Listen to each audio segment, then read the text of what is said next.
Thanks to the Coxes once again for their incredible hospitality as always. Yes. It's a great gift, and please keep praying for them. Yes, thank God for Anthony and another year that we're blessed to have him. His unique skills and his passion for the truth. Thanks to the Warrens for being here. So without further ado, there's a lot of material that I have been working on, and Sarah's passing out some handouts. By the way, the reason I ask people to help me with the reading is because my voice is so weak, and I have these issues with my throat and stuff, so my mouth has to get dry. So this is the, and if Sarah will provide the slides, and are we recording? Yes. Sorry for the glitches with the connection, but this new system, we're still trying to work it out. The webmaster, no. Our webmaster is right now in Peru, Pastor Alex Davila from Nicaragua. He's there with a mission trip with the Church of God General Conference. So please pray for that mission in Peru, near Lima. And they're there now, and he should be back next week. So pray for their trip. Okay, so I call this the rest of the story. This is a theological morality tale, part 2. So I'll be using a lot of the material by a man called Michael Heiser. He's a doctor of biblical languages, ancient Near East. He's a historian. He's written a lot on this subject. The Bible has a lot of things in it that people like Dr. Heiser and others believes the church has sort of lost or covered over for the last 2 millennia almost, because they involve a lot of supernatural things, almost fantastical, mythological things. Are we okay? Yeah, thank you. So a disclaimer once again. Anyone visiting, if you're happening to watch this on YouTube, we'll upload it later on youtube.com/Restoration Fellowship. But I have to do disclaimers all the time because many of our fellow, we're called biblical Unitarians, have a sort of, I must say, cult-like view that we shouldn't, because we're biblical Unitarians, we're against Trinitarianism.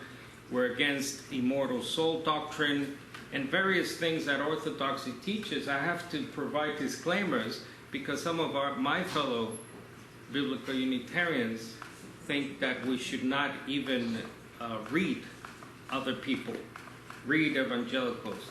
But we're obviously not a cult, and there are many things I can agree with evangelicals on. For example, their position on the New Covenant versus the Old Covenant, on should Christians keep the Sabbath and so on. That I think evangelicalism as a whole has that pretty clear. They might be wrong, I might be wrong, but I can certainly agree with that. And quote some of them. MacArthur, I don't know, name your favorite, whatever, Baptist, Lutheran preacher. They're pretty good on that, I believe. So, nonetheless, I have to provide a disclaimer. I obviously do not subscribe to everything Dr.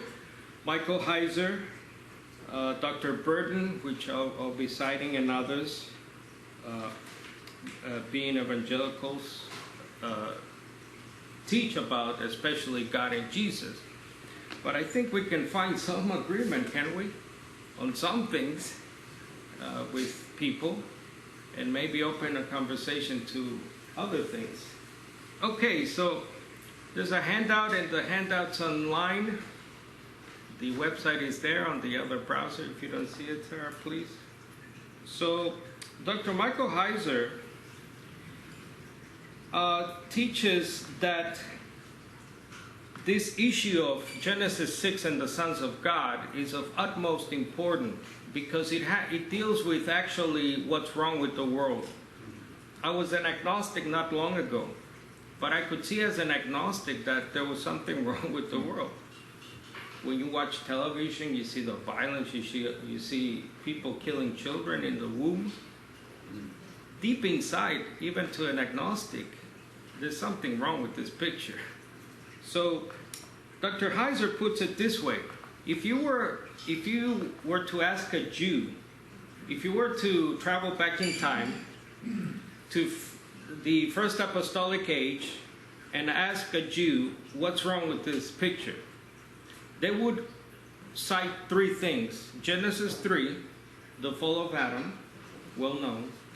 Genesis 6, the sons of God, who are watchers or watcher angels, who left their place, we'll see why, and had sex, basically, to put it bluntly and clearly, with women, and created this race that we'll look at called the giants, or Nephilim in Hebrew.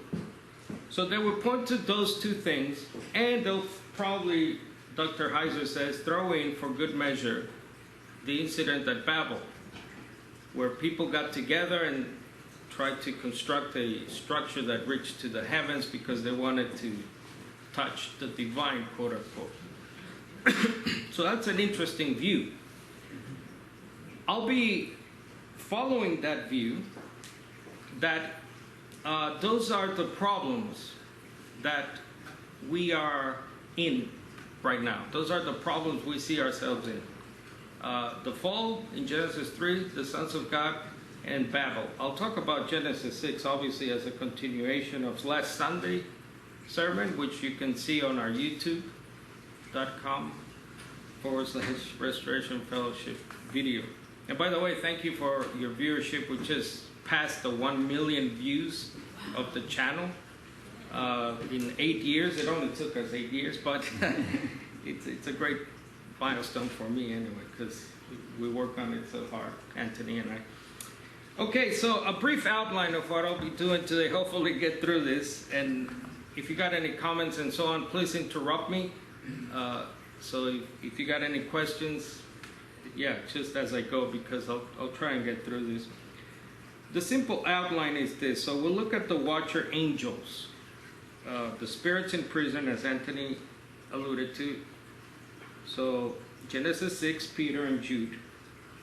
We'll look at the giants in the land. So the giants are another name for the Nephilim, also called the fallen ones in Genesis 6. I'll be trying to map their course in the land, and also the fate of the giants, a giant extermination that happened. Mostly I've been focusing the last week or so, and in a broader sense the last couple of months, on demonology, the doctrine of demons. I know, right? Yeah, go home and study up on demons all day. Yay! So some of this material I will apologize for now because it might offend some people, but I think it's important in order to get the context of what we're dealing with in the demonic world. So I'm going to look at terminology, possible origins for demons, and the early evidence for. And then the takeaway, as usual. So what, right? Why is this biblical demonology important to me? Well, I believe, as the Bible believes, that it has to do with doctrines of demons. I think that's a phrase in Timothy, Paul uses. So Genesis 6, just a brief sort of excursus to flesh out some of the things I was talking about last week. So basically there are 3 views, or 4 views I got on the screen there.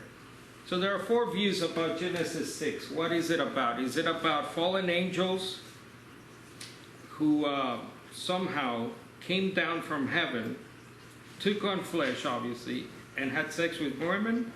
That's the view I'll be proposing. Sounds fantastical, I know. But there are other views, like what I called last Sunday the humans view. The fact that actually sons of God is another phrase used for the sons of Seth, who was the son of Adam, if I got my early chronology. Or that they were somehow fallen kings or fallen tyrants, human beings that were somehow influenced by Satan, in a way. Now, I think most of evangelicalism, well, no, should I say most, Anthony, would agree with the first view, that there is a supernatural, that sons of God, because of the terminology, we'll look at it briefly. Yes, the first view is probably correct. They were a type of angel, a class of angel, that decided to do this great sin. And that was really, as Albright says in a book called From the Stone Age to Christianity, that's really the predominant view. Before Christ, during Christ, and after Christ. That we lost around the time of your favorite Augustine, friend Augustine, who...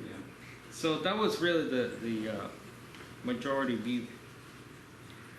So there was this phrase we looked at last Sunday, spirits in prison. So Peter and Jude talk about these fallen angels, watcher angels, who God put in a prison called Tartarus,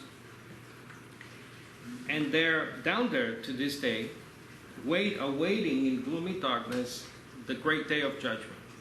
So it's a punishment, right? They're down there. God could have destroyed them. God can do anything.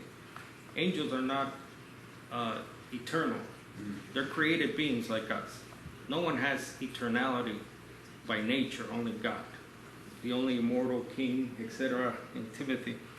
If you look at the phrase, or more specifically at the word spirits, as Anthony has alluded to in the plural, pneumata, it's usually, predominantly, generally used for angels.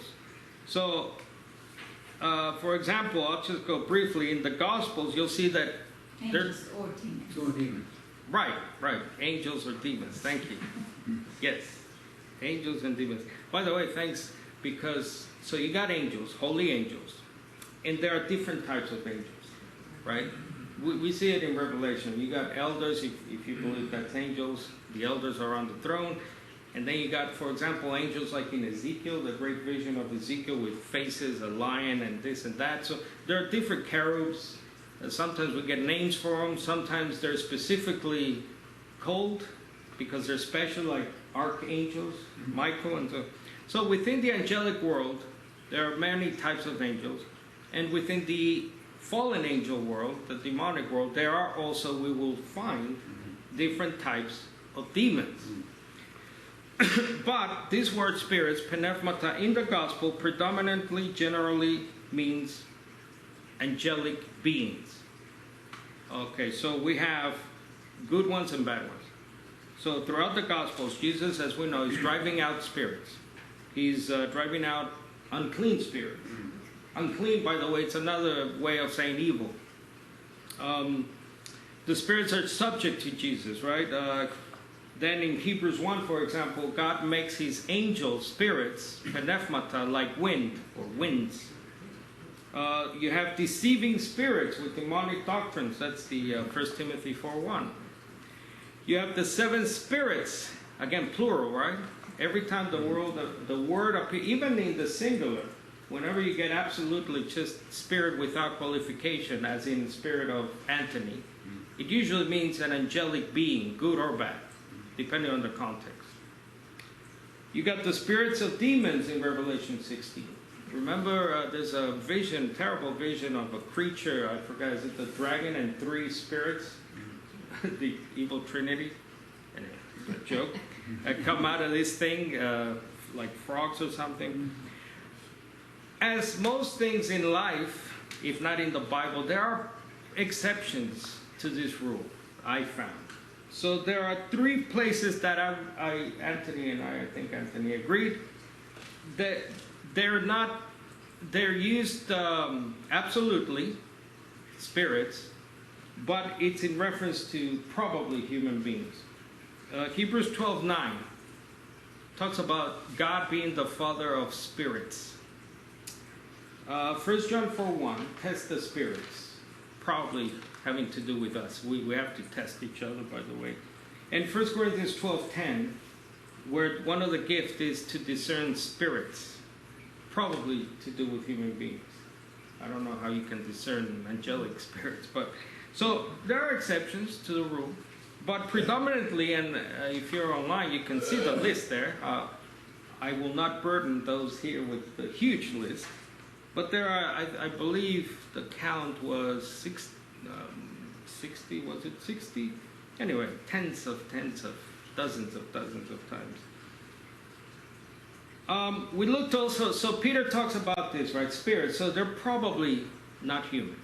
Most likely, 99.9% I'm probably sure. There's no certainties in life, but I'm pretty sure they're not human. Nonetheless, we have the Catholic Church Catechism, Article 5, says that Jesus descended into hell. We'll talk about that, by the way. These things are in a place called Tartarus, not in hell, not in Hades. Not in Hades. They're in a compartment, maybe we could say, of Hades. But they're not in hell proper. So the Catechism says he went down to hell, Jesus. On the third day, he rose again. Just briefly, the reason I don't believe that is because the account in Peter, and if we couple it with Jude, says that Christ went down to Kerizu. Kerizu is the Greek, which means to proclaim something. The belief is that Jesus went down there to preach, to sort of evangelize dead human beings who are in hell, no less, so they're wicked, and somehow to preach to them, I guess, in order to convert some of them. Now that is, first of all, the wicked are never redeemed, by the way. There's no place in Scripture where it says that the wicked dead, right, have a second chance at immortality. There's no text that exists. If such a text existed, it would undermine our whole faith. Think about it. If there's a chance for a Hitler-like, we always mention Hitler, but he's the Antichrist of our times, right? He's the go-to figure. But someone as bad as Hitler would somehow find redemption. I think it would destroy my faith. I don't know about yours, but then what's the point, right? By the way, this is what Mormons do. Just to throw in a system out there. They actually have a system, the Mormons, where, yes, the Hitlers can be redeemed in the afterlife. They are, obviously, Mormons, like Orthodoxy, shares the belief that we don't die when we die. We're disembodied whatevers. But actually, that's a Mormon view. Now, I'm not attacking Mormon. I'm just stating a fact of Mormon doctrine there. So, that's one thing. It would undermine not only the whole of our faith, it undermines the whole letter of Peter. For example, in 1 Peter 2 and chapters 2 and 4, I'll just paraphrase what he says. For those who do not believe, Christ has become a stone or a rock that will crush them because they disobeyed the word. That is the word of the kingdom, the word of the gospel, as they were destined to do.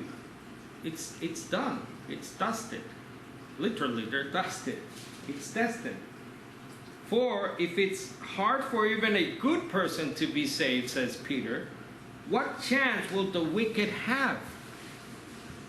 So think about that. If Jesus went down there to preach, to somehow evangelize dead wicked people, okay. And if he did it while he was dead. Well, I'll get to that. To the dead. We have a number of problems. We'll get to that. Yes, Jesus is dead, they're dead, somehow they're not dead. Okay, so I talked about this place called Tartarus. It's called a prison. Prison is never Hades. No one goes to prison when you're dead. You go to Sheol. In the Hebrew Bible, it's called Sheol, which is basically grave dome, or the place of the grave. It's never described, as far as I know, someone might correct me, as a prison. It's the earth, it's underground, it's done, it's dusted. Interestingly enough, only angels right now, if we believe there are angels down there, are in prison, or later Satan will be put in prison For example, Revelation 18, chapter 18 and 20 says that one day he will be tied up and thrown in prison. Again, Tartarus is not Hades, it's not hell. By the way, that's not a proper translation of Hades. Hades is just the grave. There's no such thing as hell. Hell is a Catholic concoction is the word that has obviously been taken by Protestants, unfortunately. Tartarus is not Hades, hell. It's not Gehenna, the lake of fire. That's not Tartarus. It's in the grave, in Hades. It's not Hades. Like I said, it's sort of, look at it as a compartment of Hades or the grave. In the New Testament, this is similar to the abyss. There's a reference to the abyss in Luke 8:31, and we'll read some of the demonology going on. But for example, it's when Jesus is encountering one of the demons, and the demons, remember, says, "Are you here to judge us before our time? Don't throw us in the abyss." Luke 8:31. The abyss pops up in Revelation 9. I was talking about this. JWs, to throw out another system, not to attack, but just to state as a fact, the JWs, for example, believe that Jesus, among other things, is also the angel of destruction of Revelation 9. Did you know that? He's Abaddon. He's Apollyon. The angel, a wicked angel in Revelation. Now, JW doctrine currently teaches that. Not to attack them, but just to make you aware of that. This demon comes out of the abyss, says Revelation 9. Now, was Jesus dead when he went down there? No. 1 Peter 3:18 says he was made alive. To be made alive means you're not dead, Kate. To be made alive means, it's like when I wake up, it means I'm not sleeping. Okay? He was made alive in the Spirit, by the power of God's Spirit, which parallels, by the way, 1 Peter 3:21, the resurrection of Jesus the Christ. The word biblical commentary, can you read it there on your notes, please, Barbara? I think it's the second one on page 1.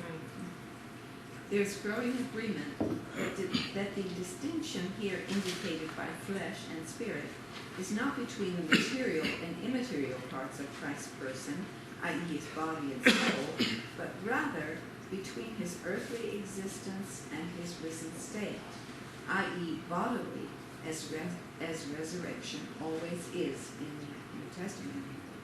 Now that's interesting. There's a growing consensus. Isn't that interesting? So the people who Anthony always talks about, look, if you devote your life almost 24/7, if you're lucky enough as a biblical Unitarian, because no one can and will employ us as teachers of Bible. I wish I was teaching Bible, but unfortunately I have to go and do other stuff. But people who devote themselves to language, who are lucky enough to find a profession in it, biblical studies, theology, are coming to this blatant conclusions. Just briefly, I want to mention 1 Timothy 3:16. I would ask you to read 1 Timothy 3:16, along with 1 Peter 3, specifically 18. Listen to this. So this is Timothy. Although I hope to come to you soon, says Paul to Timothy, I'm writing you these instructions so that if I'm delayed, you will know how people ought to conduct themselves in God's household. 1 Timothy 3:15, which is the church of the living God, the pillar of foundation, etc. 16, beyond all question, the secret, should be really secret, mysterion, I prefer secret. It's not a mystery we'll never know, but a secret is revealed, from which true godliness springs, is great. So this is a great secret.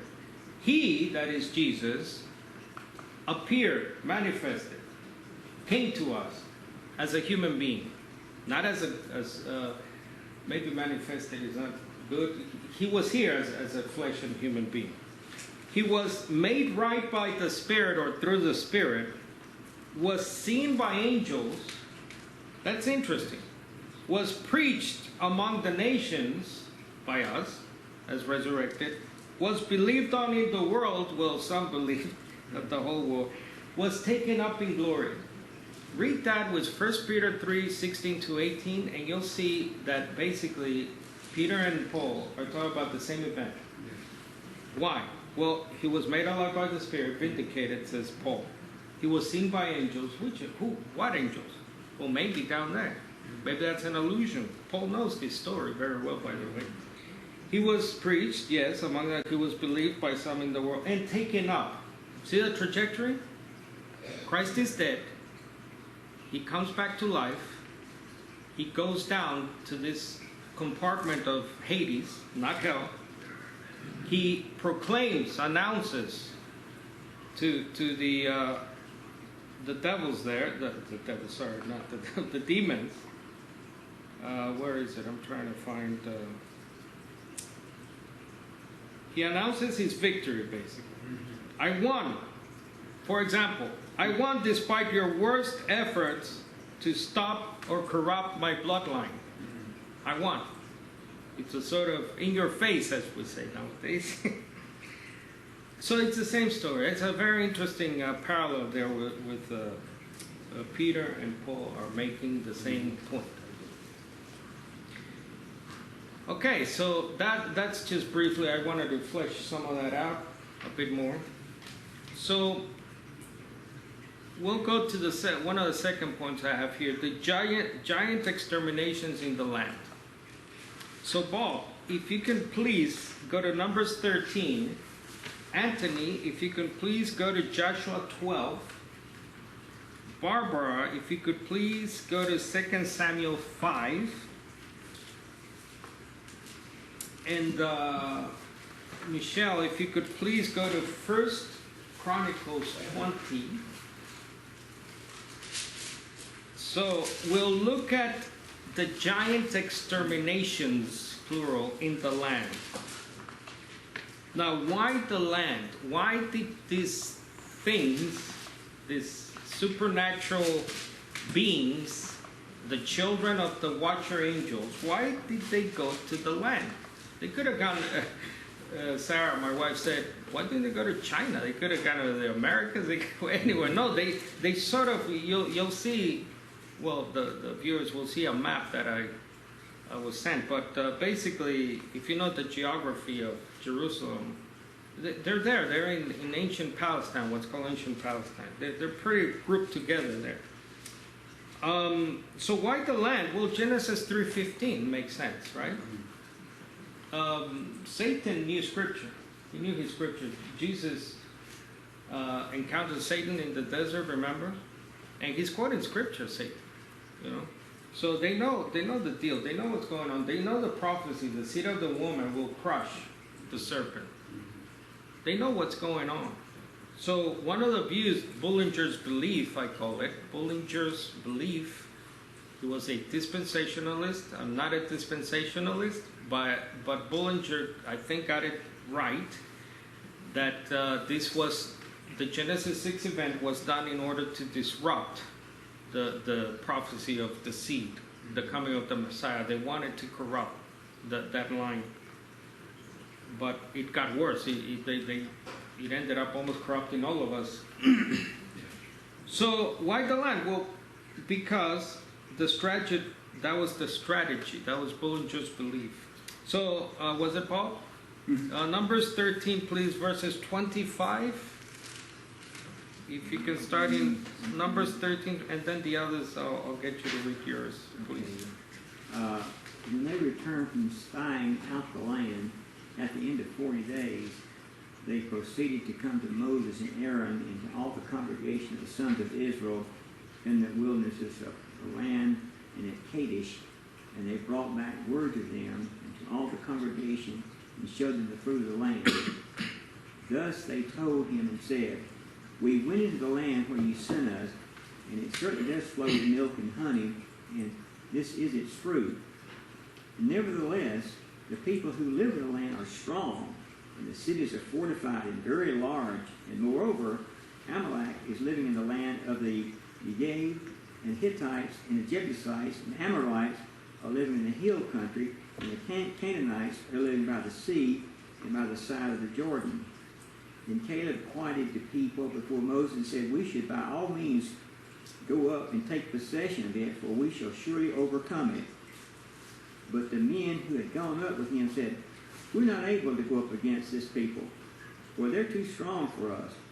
So they gave out to the sons of Israel a bad report of the land which they had spied out, saying, the land through which we have gone and spying it out is a land that devours its inhabitants, and all the people whom we saw are men of great size.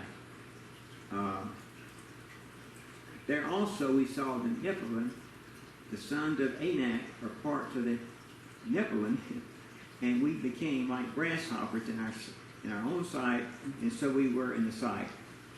All right, thanks, Bob. So, by the way, the Greek translation of those Hebrew scriptures for Nephilim, they have gigantes, or is it gigantes? Gigantes. Gigantes. Gigantes. So, transliterated, it means giants. Transliterated, it means giants. But apparently, I wanted to ask this resident Greek and Hebrew scholar here, but correct me, but I read a commentary that said that a literal translation is earthbound. Gigantes. Gigantes? Gigantes is simply giants. Not earthbound? I wouldn't think so. Okay. It's possible, yeah, I have to think about that. Yeah, But yeah. Giants is the translation. Giants is the translation. Gigantes, yeah. But literally, apparently, it also connotes earthbound, which would make sense, because why would the account of Genesis 6 say that if they were human beings, why would they be we're all earthbound? But anyway, I wanted to run that by you. Joshua 12, please. Whoever has Joshua 12. I do. Go down to verse 8, please, Anthony. Verse 1 to 8. Thank you. 12:1.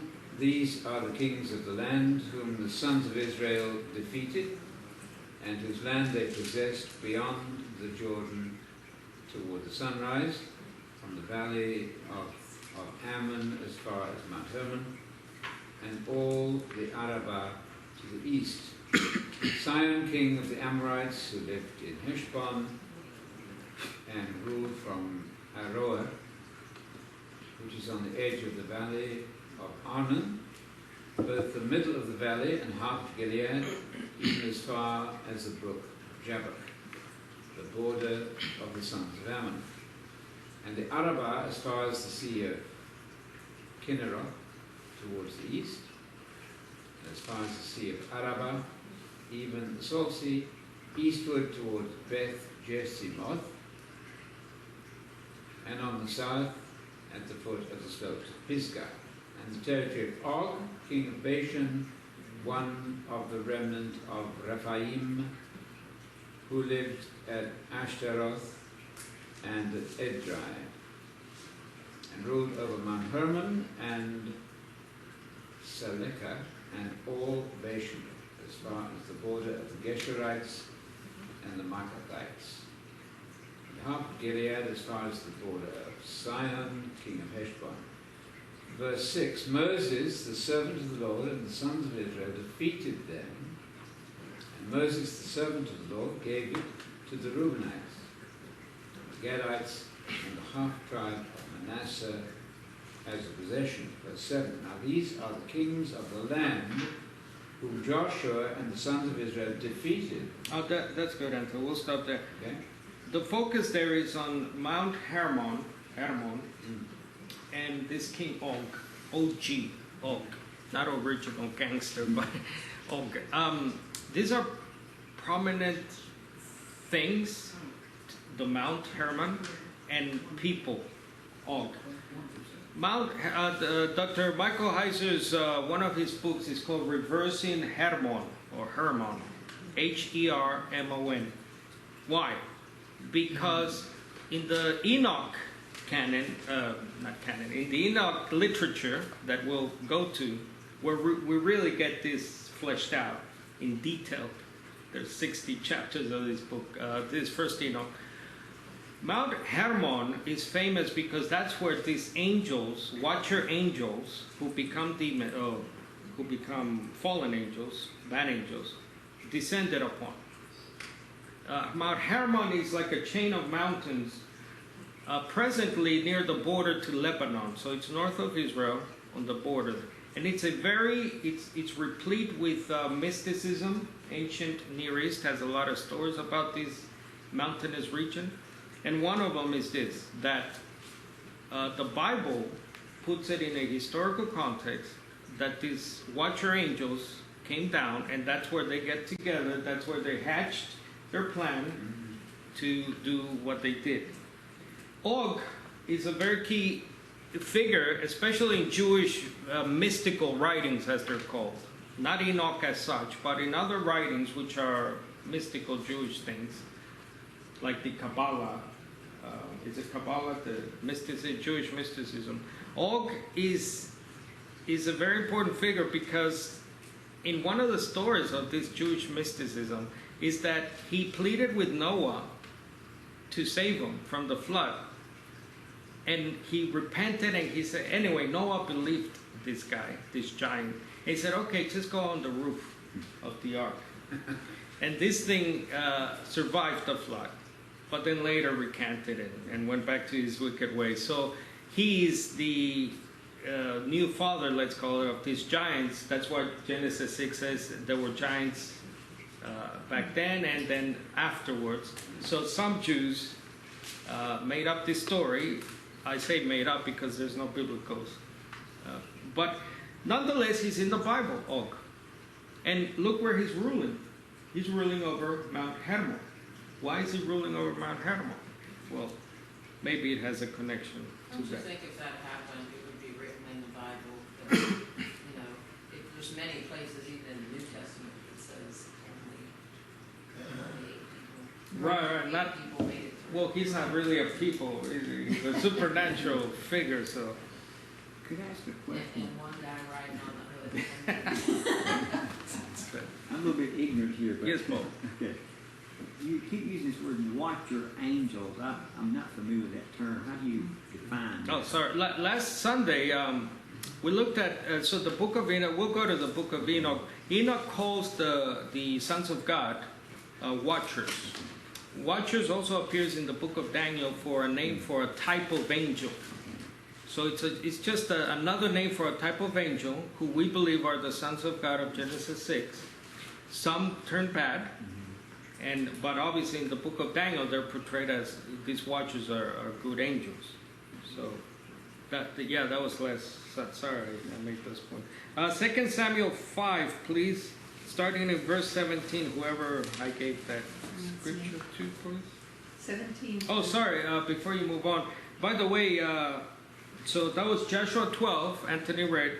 In the following chapter, there's more information. For example, in verse 12, the whole kingdom of Og in Basham, who reigned in so-and-so, he was the last of the Rephaites. Rephaites, it's another name, Rephaim or Rephaites, for these children, the Nephilim. Their descendants, right. We'll talk more about that, Paul. And then, furthermore, it says, Joshua 13:12, Moses had defeated them and taken over their land. Now it says he was the last, but really he wasn't the last. And we'll see why. Okay, the Samuel one, please. 17 to 25. When the Philistines heard that David had been anointed king of Israel, they mobilized all their forces to capture him. But David was told they were coming and went into the stronghold. The Philistines arrived and spread out across the valley of Rephaim.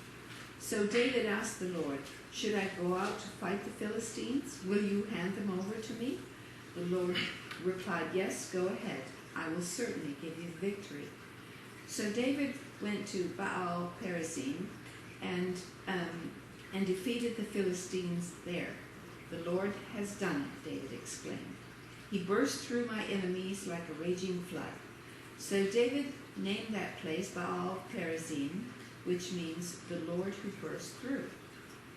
The Philistines had abandoned their idols there, so David and his troops confiscated them. But after a while the Philistines returned and again spread out across the valley of Rephaim. And once again David asked the Lord what to do. Do not attack them straight on, the Lord replied. Instead, circle around behind them and attack them near the balsam tree. When you hear a sound like marching feet in the tops of the balsam trees, attack.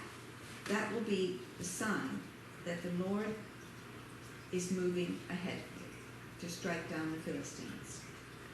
So David did what the Lord commanded, and he struck down the Philistines all the way from Gibeon to Gezer. Michelle, the next one I gave you, please. 1 Chronicles 20, the first 8 verses, please. 1 Chronicles 20. I was there and then verse 18 or something? 1 Chronicles 20, the first 8. The first 8 verses. Then it happened in the spring, at the time when kings go out to battle, that Joab led out the army and ravaged the land of the sons of Ammon, and came and besieged Rabbah. But David stayed at Jerusalem, and Joab struck Rabbah and overthrew it. David took the crown of their king from his head, and he found it to weigh a talent of gold, and there was precious stone in it, and it was placed on David's head. And he brought out the spoil of the city, a very great amount. He brought out the people who were in it, and cut them with saws, and with sharp instruments, and with axes.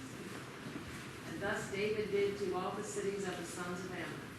Then David and all the people returned to Jerusalem.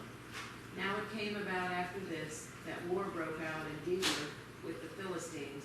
Then Sibachal the Hushathite killed Sippel, one of the descendants of the giants, and they were subdued.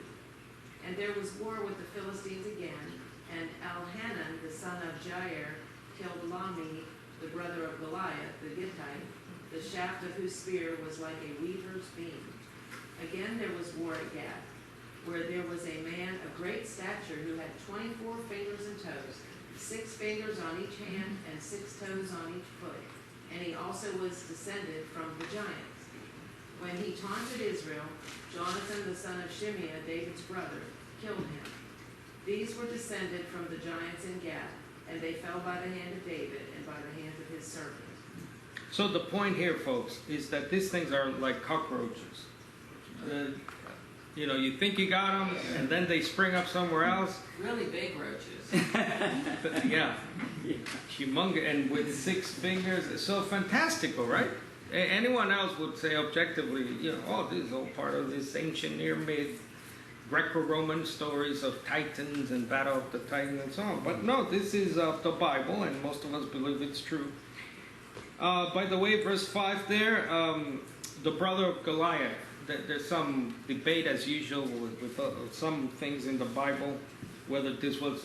No, but right there it says the brother of Goliath. So there was another Goliath-type person, actually called, in 2 Samuel 21, the parallel to this, it's also called Goliath. So, but I think it's just simply a brother of this Goliath.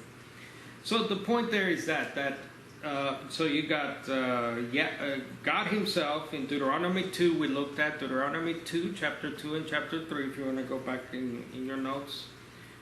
So you got David, you got everyone's trying to get rid of these things and exterminate them.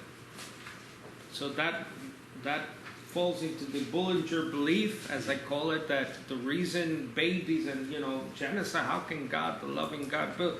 Because these things are really not human.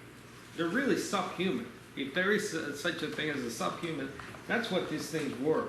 They are not really human, and we'll further see how they're not human, not only by their look, but by their nature. We'll get into demonology and how this ties into that. So these things are all over the place. A couple of maps there. From the north, like I said, modern-day Lebanon. If you know your geography there in the middle, in the strip land, the land there, all the way down to Jerusalem, surrounding Jerusalem. And the interesting thing is the Valley of Hinnom one of the pictures there for our online people are the map of Bill Schlegel, our resident Bible Atlas man. And so it's interesting that we read the Valley of Rephaim, or the Valley of the Giants, Gigantes, Giants, yep, is adjacent. It's really next to the Valley of Hinnom. Now, you know why the Valley of Hinnom is famous. Can someone tell me why the Valley of Hinnom? Gehenna, Gehenna, what's Gehenna? Just, the lake of fire. right, It's where they sacrifice the children too. right. So this valley, in the book of Joshua, I believe, Bob, you can correct me, they were conducting pagan nations sacrifices of children, and they had a burning, this valley was used as a sort of burning pyre or whatever. One thing a resident Bible Atlas scholar said to me, if you're going to use my maps, please mention this. Hinnom, the Gehenna, Bill says it's a medieval story, it's a made-up story that during the time of the apostles, during the time of Jesus, they were still using this as a perpetual burning sort of dumping place. He says that's not true. You probably have heard that in preachings, in sermons, that yes, that's what Jesus said, fear the one who will destroy you because you don't want to be thrown into the Gehenna. And you probably have heard it. I have heard it that, at that time, actually at Jesus' times, they were using it still but apparently that's a myth. Mm-hmm. So Bill just wanted me to communicate that to you. You can check it out. I haven't checked it out, but. So they're all over the place, these things. You got different names for them. You got Emim, so from the fallen ones, the Nephilim, the giants, the same names, you have descendants. So Emim, Horim, Rephaim, different names. Zamzumim, Anak or Anak, which is red. That's why we're reading these accounts. Arba, Og, the king Og, Goliath and his brothers. So these things are all over the place. They have multiplied in a way, and they need to be exterminated from the land. Remember, this is before Christ, so Messiah still hasn't been born. So they're very active, right? They're actively trying to, in a way, choke out the Davidic line, if you will. Overcrowded, another one. Demons in the Old Testament. So now I want to, just on the home stretch here, talk about the demons. Who's next in reading? Anthony, can you read that on your handout there? Mm-hmm. There's a good book I would recommend. I'll have other books at the end. Unger, Biblical Demonology on page 1. Unger. Page 2. I don't think it's good. Oh, it's not on the notes? It's on page 2. Page 2. Yeah. Oh, no, not that one. Sorry. Not that one? Sorry, never mind, Anthony. Unger, in the book Biblical Demonology, says that the rabbis divided demons. Remember I told you there are different classes of demons? There are different classes of non-demon angels. So good angels, bad angels, let's call them. They divided them into two classes. Spiritual beings, in other words, they are not physical. They're beings nonetheless, but they're not physical. So rabbis did believe in a type of disembodied beings. And in half spirits, I think this is German, Anthony, Halbgeziter, H-A-L-B, Geziter. Is this on your page? No, on my notes. It's not on the page. Half spirit. So what is half spirits? I want to talk about this half spirit. So let's go with the rabbis. I'm asking you to do a lot here. Let's go out of our indoctrination maybe here. Okay, so now it's clear that demons in the Old Testament have different names because they're probably different classes of demons. So you have things like Shedim, which are demons. They're also called idols or lords. You got Serim. These appear as sort of he-goats or hairy ones. You know that old image of Satan of the medieval ages of a horn half man and hairy. That's probably actually the Hebrew Bible does talk about a being that looked like that. You got the Elim idols. You got God, G-A-D, God. I think one of the accounts mentioned that.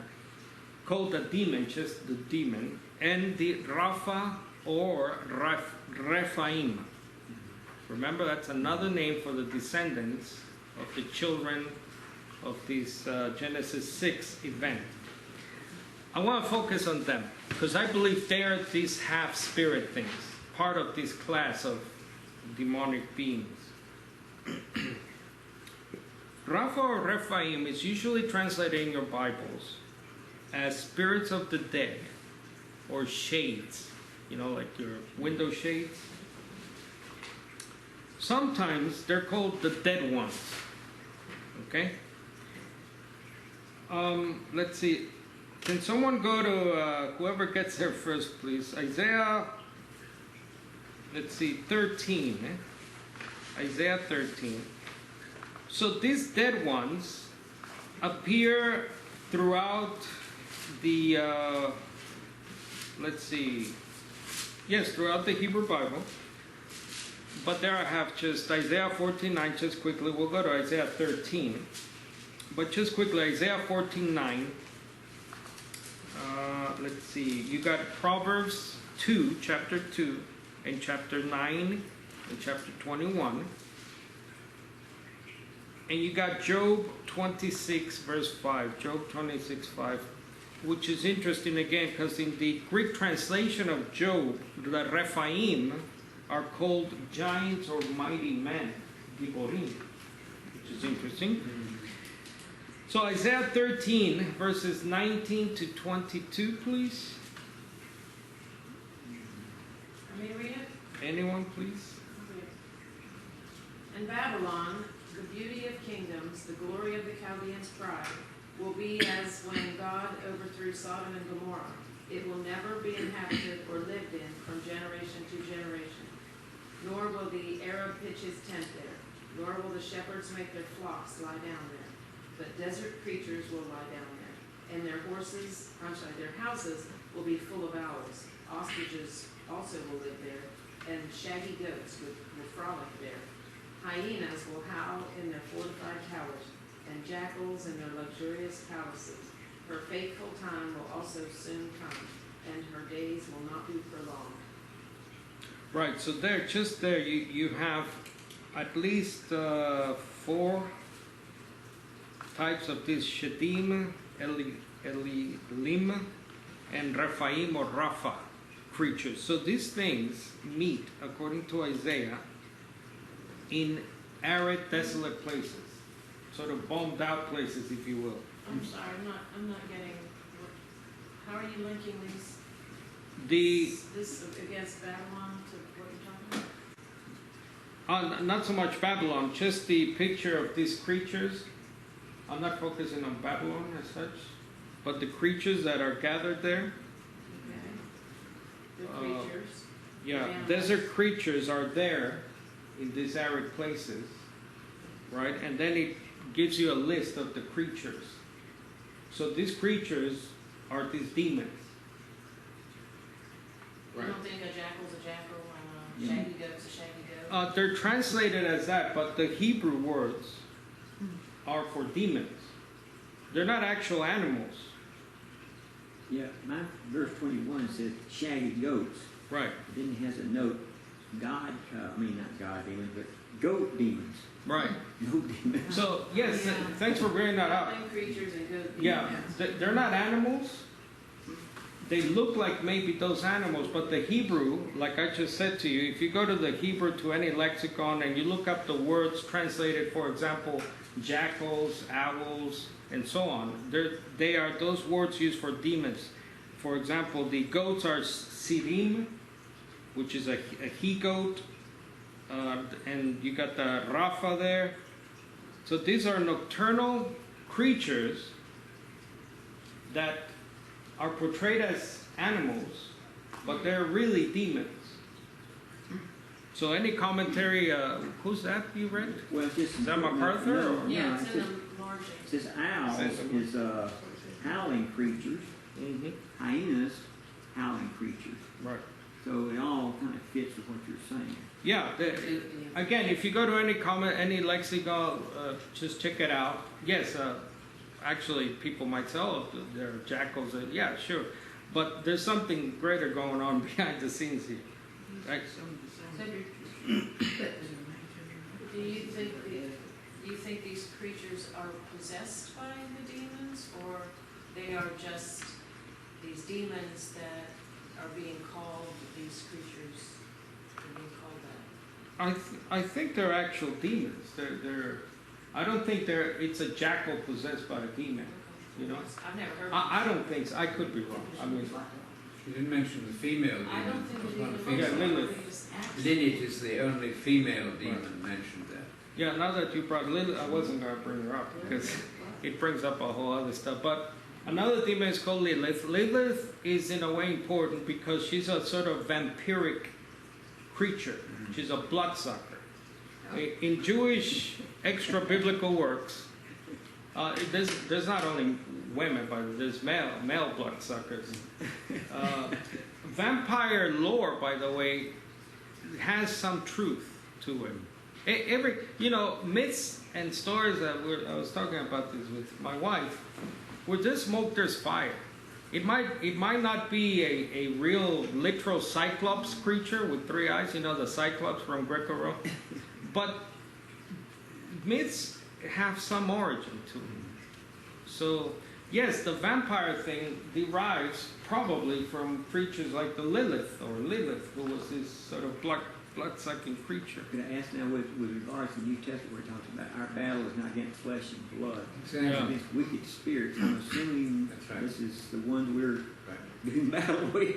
We'll get there. This bad creature. We'll get there, yeah. That's the point of the whole sermon, is that when Paul That's the innocently takeaway. says, Yeah. we're not fighting essentially Right. human beings. Right.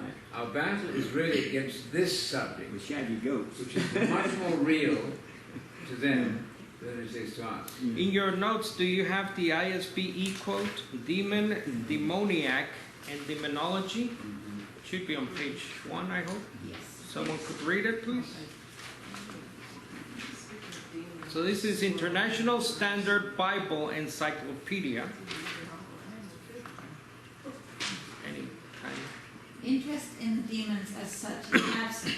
They belong to the unseen world. They're incapable of manifestation except in the disorders which they cause. There are no materializations, no grotesque narratives of appearances and disappearances, no morbid dealing with repulsive details, no license of speculation in the narratives. In contrast with this reticence is not merely the demonology of primitive people, but also that of the non-canonical Jewish books. Yeah, so that's in relation to demons in the Old Testament. So as Michelle was saying, I don't think that passage which is read in Isaiah 13, I think that is telling us that the wicked people, the wicked Babylon, the whore, right, of Babylon, people who belong to that system will find their place with these demons in the underworld. So something like that. It's more metaphorical, I think, language in that passage, I believe, because I agree with the ISBE. In the Old Testament, you will be hard pressed to find,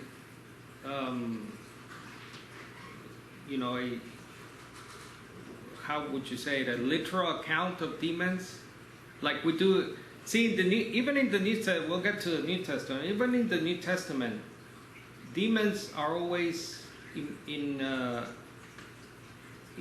I hate to use the word possession, but with hosts. Okay, we'll get to that though. But the point here is that in the Old Testament, it's more of an unseen world. We have a picture of, okay, this evil system represented by Babylon. You will be with the jackals, with the owls, all these nocturnal creatures who the rabbis, the Jews, believed were disembodied spirits, demons, and your end will be with them, something like that.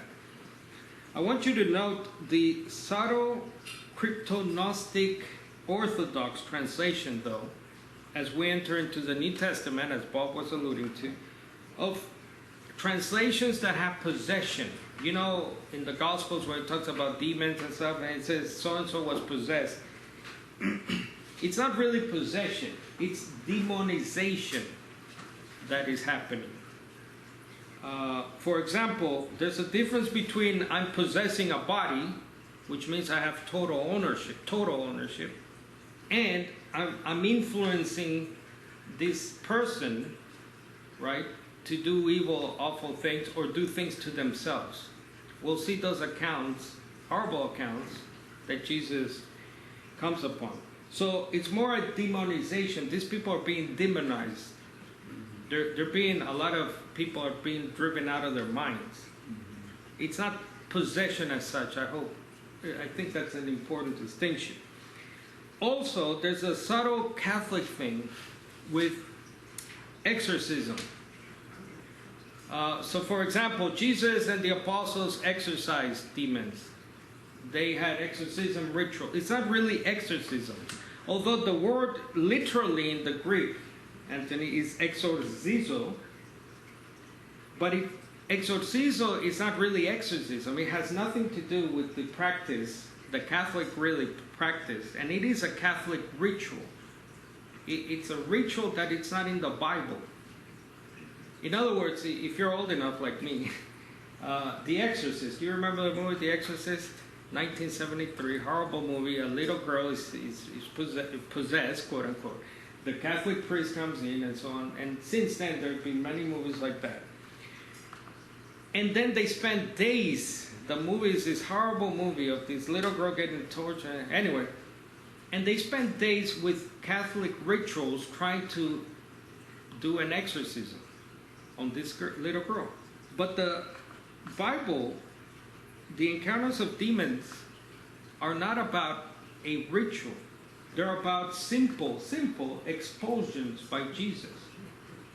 Sometimes Jesus does expulsions or healings even when the person's not there. There's an account of, I think, a mother who comes in and goes, my little girl's being demonized. Help me, Lord. He goes, okay, she's good now. It's done. There's no crucifix. There's no get the water. Remember all these movies? Get the, you know that thing the Catholic priests wear? I'm not hitting Catholics, but the like a scarf thing with the cross they have. Does that have a name? And then they wrap it and they put it. I mean, all that stuff is not in the Gospels.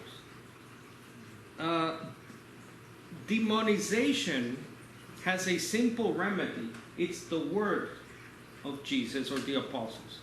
Simple. There's no touch this, grab that, get the water, get the this, get the garlic, nothing. That's very important, right? Because it also touches on charismata in general, spiritual gifts. It touches on this, on the so-called tongues or speaking in another language, on healings in general. They're not meant to be, oh, let's pray for so-and-so and everyone hold hands, and the louder we get, the more we reach. It's almost like we're trying to reach heaven in order for there to be a miracle or a healing. But in the Gospels, to this day it amazes me how simple it was. So be careful of that. Demons in the New Testament. So like I was saying, overall, all the demonic activity in the New Testament, and there's a lot of it. Why do you think there was so much demonic activity? So remember, we just read International Standard Bible Encyclopedia. In the Old Testament, it's really not there. It sort of belongs in the world of the unseen. But in the New Testament, it's in your face. Why? Even in the book of Acts. Why? Because the man they were trying to prevent to be born, got born, was born, and they went crazy. The demonic world, we didn't do it. Man, let's do something else. Let's start demonizing it. Let's start trying to, right? I think that's why. And it goes all the way through to the book of Acts, by the way. So you got illnesses, you got handicaps, you got people going blind, going mute. You even got, quote, normal synagoguers. Remember the story of a guy in the synagogue who was demonized? He's in the synagogue. It's like saying someone in the church is demonized. So they're trying everything. They come out, Satan went out and, a huge push to take down the Messiah, but it was too late. Fortune tellers, remember that story in Acts 16, the little girl? She's a fortune teller.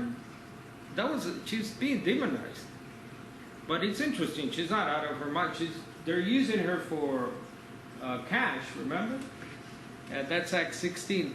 And then you got the interesting story of Legion, which we'll read on. Can we go to Luke 11, please? Legion is a very interesting account. It appears in all the synoptics. Matthew 8, Mark 5, Luke 8. I want to look at the account in Luke 11, though. Legion is an insanely violent demon. He's demonizing the host. He becomes very insanely violent. I think it's the same demon that another story tells, where this one demon is demonizing one person, and the guy beats up 3 people or something, and they run away naked and all bloody. That was one person against a group, basically. Whoever has Luke 11, 14 to 26, please. Luke 11. Read it here. And he was casting out a demon, and it was dumb. It came about that when the demon had gone out, the dumb man spoke, and the multitude marveled. But some of them said, he cast out demons by Beelzebub, the ruler of the demons. And others, to test him, were demanding him a sign from heaven. But he knew their thoughts and said to them, any kingdom divided against itself is laid waste, and a house divided against itself falls. And if Satan also is divided against himself, how shall his kingdom stand? For you say that I cast out demons by Beelzebub. And if I by Beelzebub cast out demons, by whom do your sons cast out? Consequently, they shall be your judges. But if I cast out demons by the finger of God, then the kingdom of God has come upon you. When the strong man, fully armed, guards his own house stead, his possessions are undisturbed. But when someone stronger than he attacks him and overpowers him, he takes away from him all his armor on which he has relied and distributes his plunder. He who is not with me is against me, and he who does not gather me scatters. When the unclean spirit goes out of a man, it passes through waterless places, seeking rest and not finding any. It says, I will return to my house from which I came. And when he comes, he finds it swept and put in order. Then he goes and takes along 7 other spirits more evil than itself, and they go and live there, and the last state of that man becomes worse than the first. And it came about while he said these things that one of the women in the crowd raised her voice and said to him, blessed is the womb that bore you, and the breast at which you nursed. But he says, on the contrary, blessed are those who hear the word of God and observe it. Thanks, Bob. This incident is chock full of extra biblical echoes. So Jesus lived in a world, he didn't live in a vacuum. He lived in a world full of this type of stories. Now, before we wrap, I want to go through some of the accounts of the early evidence, because it gives you a good context of especially this story, especially when he goes on to talk about this strong man, right, with his house and his possessions, but someone else attacks him. Okay, so in your notes there, so you got the Enoch reference there. This is to do with the giants, the Genesis 6. You got some Qumran quotes there if you see them. Now, Kate, could you go to the one in the quote of Philo? This is Philo the philosopher, BC times, on a book called On Giants. Philo, please.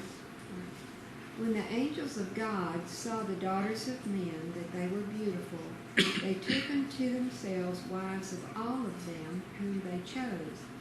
Those beings, whom other philosophers call demons, Moses usually calls angels, and they are souls hovering in the air.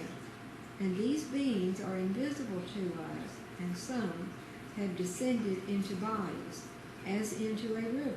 Some are carried away and swallowed up by the ferocity of a most violent whirlpool. Others resist with all their power.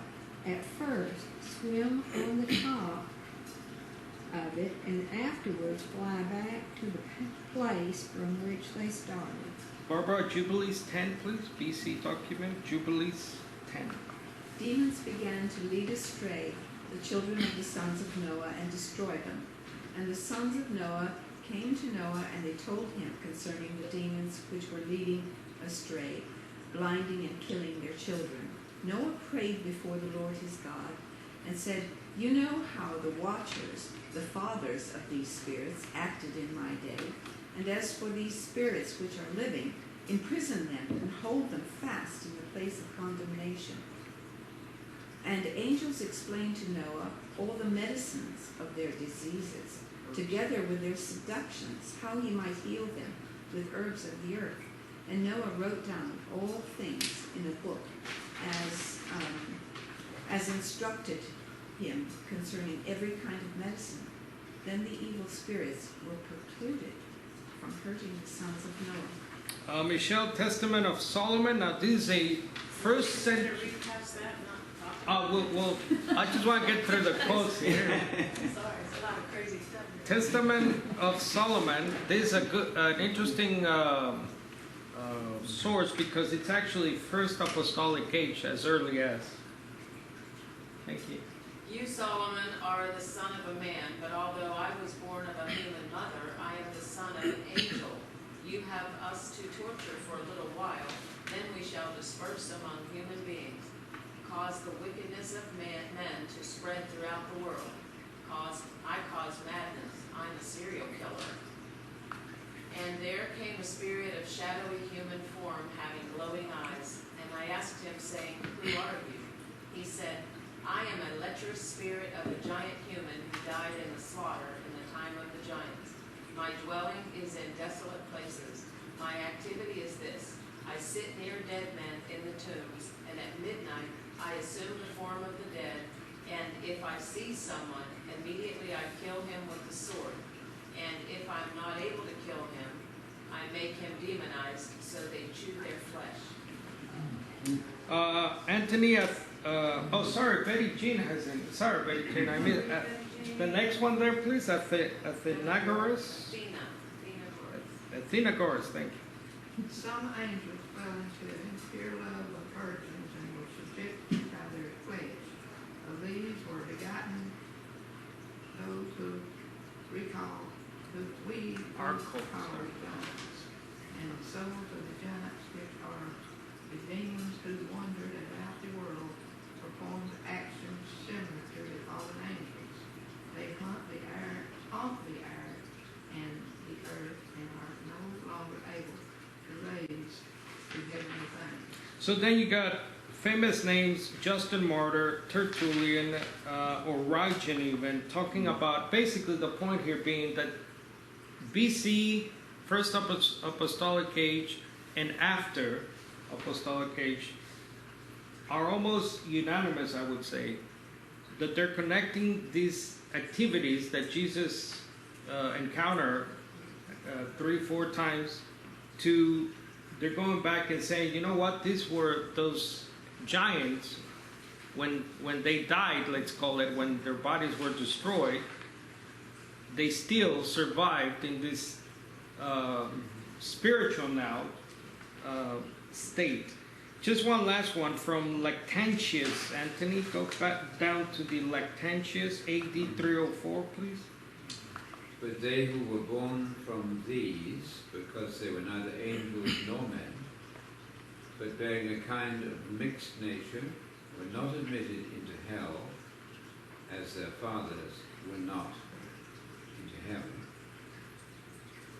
Thus there came to be two kinds of demons, one of heaven, the other of the earth.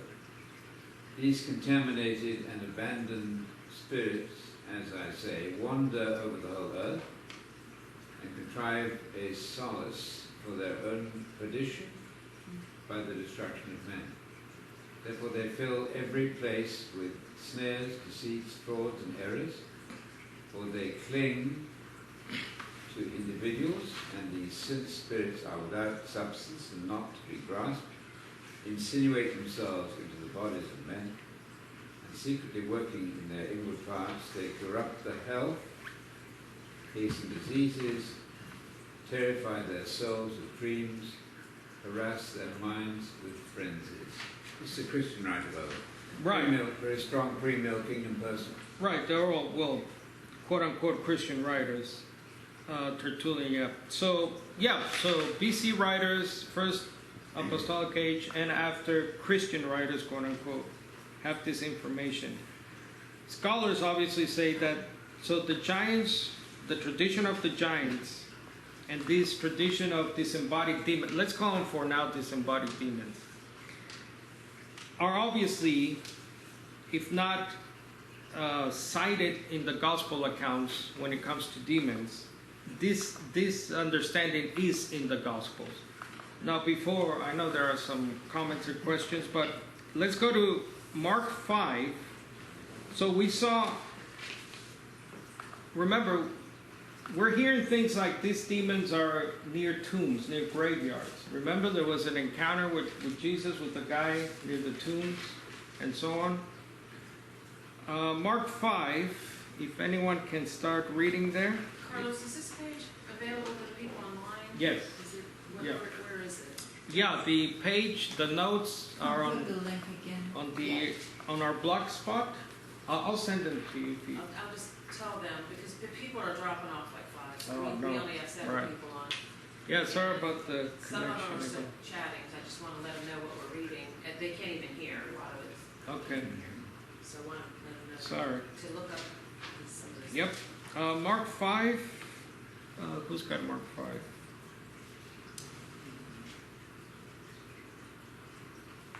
Going once. They came to the other side of the Okay. sea, into the country of the Gerasenes. When he got out of the boat, immediately a man from the tombs with an unclean spirit met him, and he had his dwelling among the tombs, and no one was able to bind him anymore, even with a chain, because he had often been bound with shackles and chains, and the chains had been torn apart by him, and the shackles broken in pieces, and no one was strong enough to subdue him. Constantly, night and day, he was screaming among the tombs and in the mountains, and gashing himself with stones. Seeing Jesus from a distance, he ran up and bowed down before him, and shouting with a loud voice, he said, "What business do we have with each other, Jesus, Son of the Most High God? I implore you by God, do not torment me." For he had been saying to him, "Come out of the man, you unclean spirit." And he was asking him, "What is your name?" And he said to him, "My name is Legion, for we are many." And he began to implore him earnestly not to send him out of the country, not to send them out of the country. Now there was a large herd of swine feeding nearby on the mountain. The demons implored him, saying, "Send us into the swine so that we may enter them." Jesus gave them permission, and coming out, the unclean spirits entered the swine, and the herd rushed down the steep bank into the sea, about 2,000 of them, and they were drowned in the sea. So again, if we go back to all those references by extra-biblical writers to Qumran, from Qumran, which is at least 300 BC, Jubilees, and so on, these things descend into bodies, they influence them in such a way, they hang around arid, weird places like graveyards. There's an account right there. They are without bodies. The New Testament, I think, is clear that demons do not have bodies. They're not corporeal. They're not physical. They need a body. They need what I call a host. Every demonic account in the New Testament, they required a host. This is a classic example where they even begged Jesus to send them to the pigs. The Luke 11 one is interesting because when they don't have a host, what do? It says they go around arid places, waterless places. By the way, in Jewish understanding, demons, their kryptonite, as it were, if there's any comic book fans, their weakness was water. So they go through desert-like places because they don't like waters. There's an interesting account by Josephus of an exorcist, quote-unquote, Eliezer, who used water to weaken or drive out a demonic spirit. They're without substance, says our last Christian writer, Lactantius. They work in the inner parts. Maybe your ear, you go deaf. Your eyesight, your tongue, you go mute, right? They're mute people in the Gospels, etc. These are just stringing the pearls. I'm just stringing the pearls. I'm just giving you the evidence. The reason why I may not sound, if I don't sound dogmatic on this, is because I do share the concern by some of my biblical Unitarian brethren that I was very reluctant, you can ask my wife, to define demons as disembodied spirits because we don't believe in immortal soul, first of all. We always have, or I have this saying that a person is only a person, you're nobody without a body, right? And so on. Now that's true for human beings. I'm still very dogmatic about that. The evidence is clear about human beings. But with these things, let's call them, I have to go with the evidence, especially obviously the gospel tradition, and you throw all. I mean, I have tons of more stuff I could show you, but I hope this at least gives you food for thought that we're dealing with, as Bob was saying, not flesh and blood as such, but the principalities, the systems, and they're not just underground. They're here and they're in the heavens. Think about that. This whole deal is from underground, from bottom to top. It's replete with this. So there's a lot of demonic stuff going on.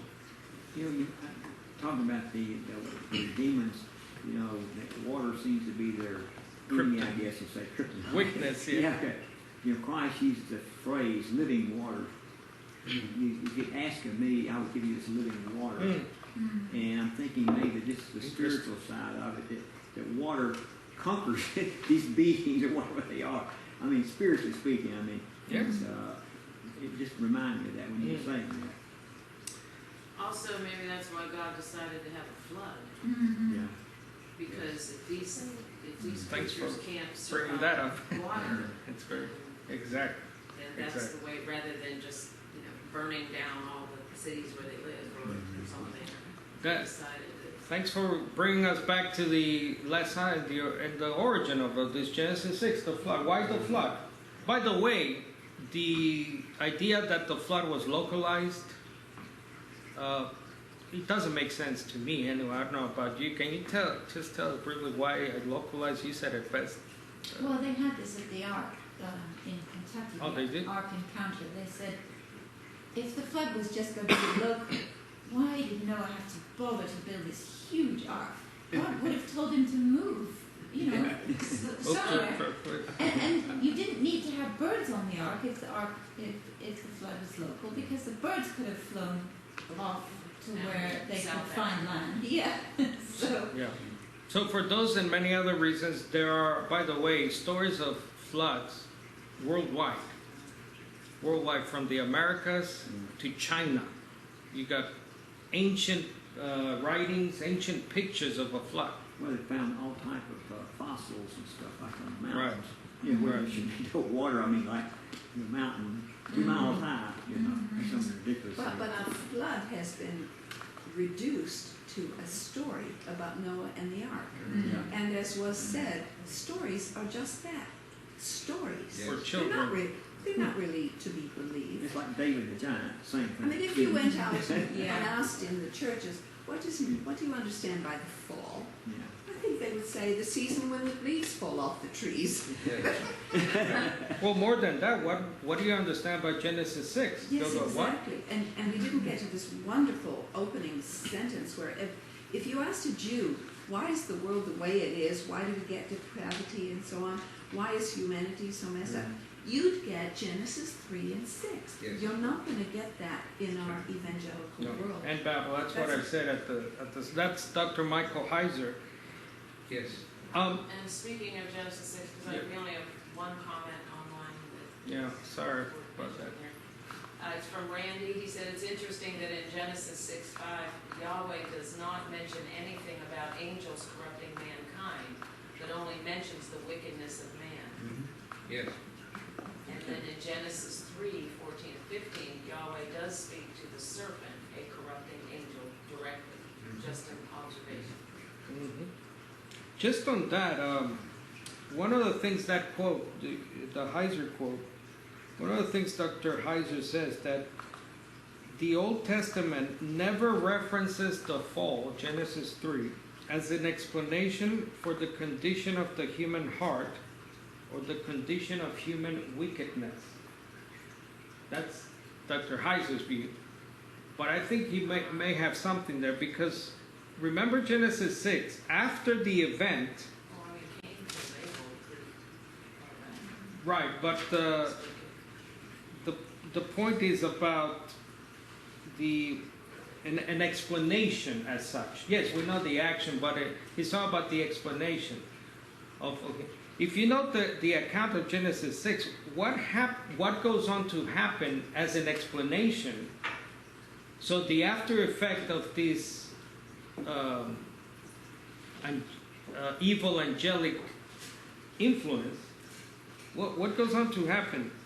It says that verse 6, God regretted having made us, right?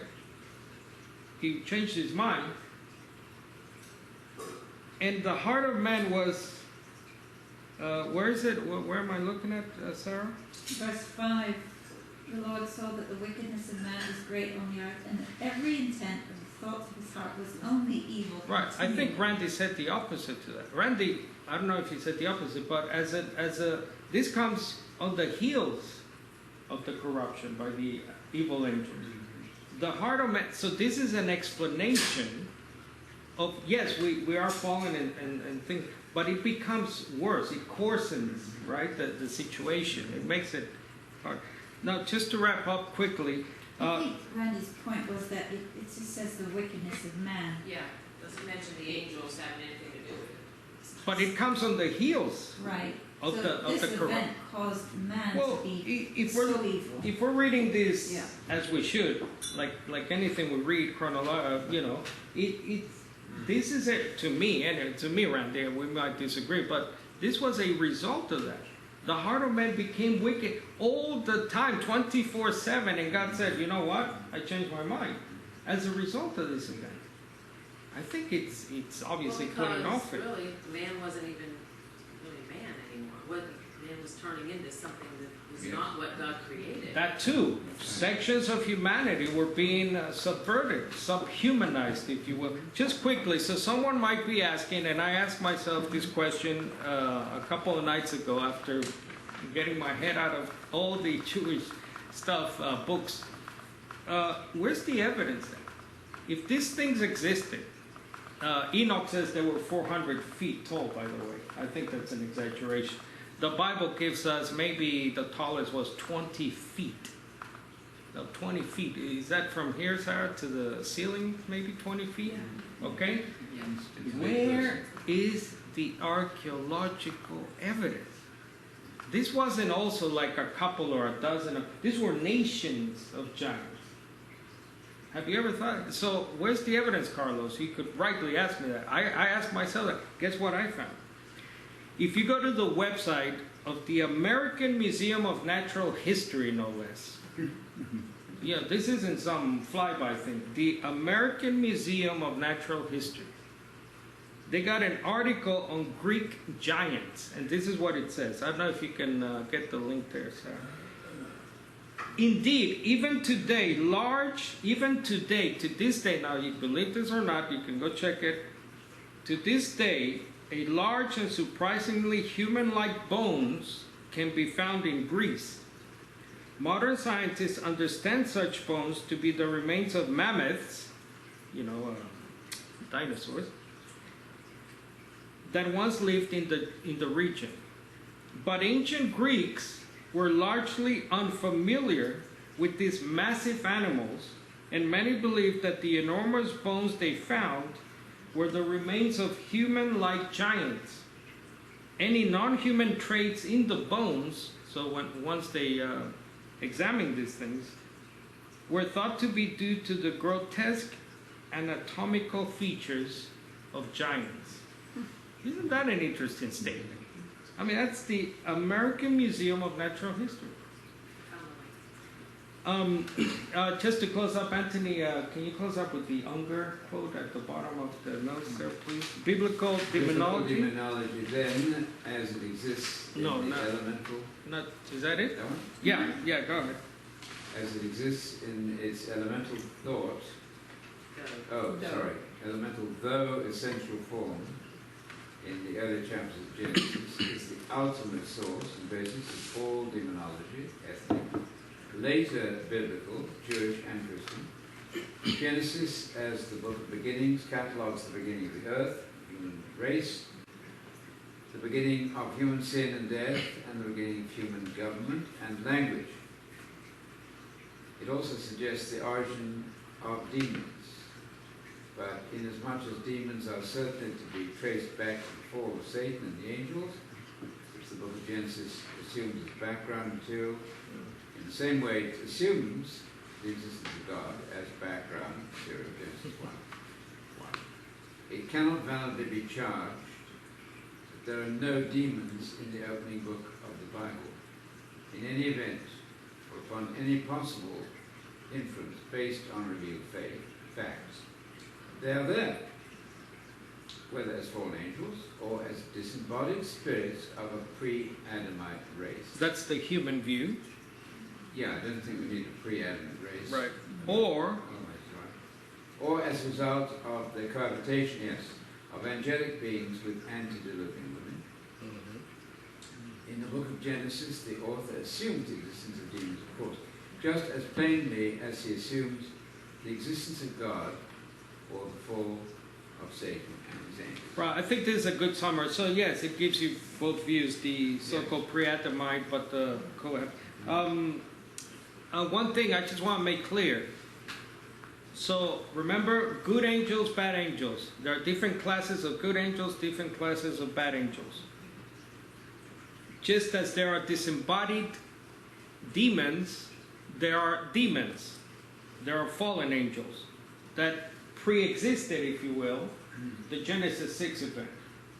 So again, I want to make this clear that there's Satan and his angels, Revelation 12, I believe, 9 and 12. Satan has his angels. That happened long ago, before the Genesis 6 event. But Genesis 6 produced more, if you will, demons. So the creation was already with a satanic presence, with demons and their guy, their Lord, Satan. But then you had a greater proliferation, if you will, of demons. So that goes without saying. I don't think I mentioned that. So bottom line, folks, let's stay alert. Let's be sober-minded, right? Ephesians 2 and Ephesians 6. This is just a paraphrase here. To you Gentiles also, who were dead through your offenses and sins, which were once habitual to you while you walked in the ways of this world and obeyed the prince of the powers of the air, the spirits that are now at work in the hearts of the sons of disobedience, the demonized, not possessed. To you God has given life, because your fight is not with flesh and blood, but with principalities, rulers, the powers of this dark world, and it is dark, folks, from underground, bottom to top. This thing is dark. and with evil spirits which are under heaven, if not on earth and in the heavens itself. So various books there. I highly recommend from all that list there. So we read some of them in your notes, but I highly recommend Dr. Is it Judd Burton, Burton, Interview with the Giant. You can get that for a couple of dollars on PDF, electronically online, if you don't have issues reading. It's not a long book, it's only 100 or so. But Dr. Burton and Dr. Heiser are really the notable degreed people doing this work, and I think they're doing it excellently. Again, they're evangelicals. I don't agree with evangelicals. I am a non-Trinitarian. Disclaimer. Also, I would recommend the book Unger, which is finished with Biblical Demonology. Some of the books there you can actually read large sections of for free on Google Books. So you don't. I had to buy a couple of these, but so those two: Interview with the Giant. I love that title, and Biblical Demonology. Thank you. Thank you. Okay, thank you. That's a lot of material, but it's very important. So, You want to do a closing song? Or you want to yes, you've got one handy for us. So that material, strangely, has been on our minds way ahead of Carlos's doing it in detail. There's something going on here. Now think of this. You have biblical Unitarians who reject that there is a devil, and they were allowed in fellowship when this denomination was founded in the 1850s or later. You have a leading biblical Unitarian writer, I won't name him, he's very famous, who will fight you to death on this angel thing. The cosmic battle is extreme. So what are you going to do about your brothers and sisters, ostensibly, who absolutely deny that any of this is possible? Are you concerned about them? Well, no, I don't get into arguments with people. Maybe you should.